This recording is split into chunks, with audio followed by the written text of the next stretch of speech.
Tervist! Tänane osa on mõeldud kõigile neile, kes on hiiremati otsingutel. Mina otsisin ja leidsin sellise. Võtame ühe hiiremati täna pakendist välja ja vaatame, kuidas see välja näeb. Jah, pean tunnistama, et ei oleks eales arvanud, et nii suur hiirematt üldse olemas on. Aga ta on. Jah, natuke asja peale mõeldes jõudsin järeldusele, et see võib olla hea mõte.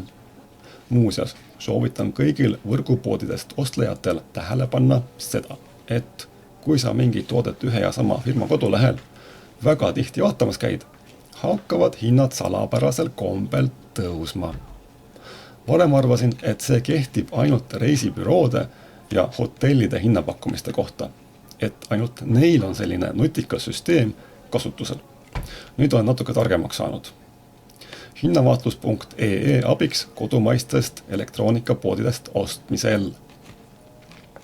Ühesõnaga, kui sa oled oma lemmiku välja valinud, siis tee valik korra või paar ühe või teise firma kodulehte külastades, sest vastasel korral arvab nutikas arvutiprogramm, et kõik tahavad äkitselt teatud toodet nii väga saada. Ja hindadele pannakse mõnel juhul eurosid ja mõnel juhul 10 eurosid lihtsalt võrguliikluse põhjal otsa. Kuid see selleks. Mõõtmed on meie hiirematil vastavalt 760 korda 460 korda 5 millimeetrit.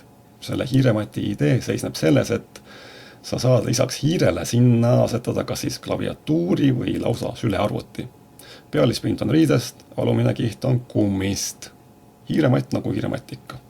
Lihtsalt see on üks väga suur hiirematt. Mina ausalt öeldes ei tea, kas sina või keegi teine peaks just tingimata selle hiirematti ostma. Eks igaüks vaatab ise, mis talle parim tundub. Kuulmiseni ja nägemiseni!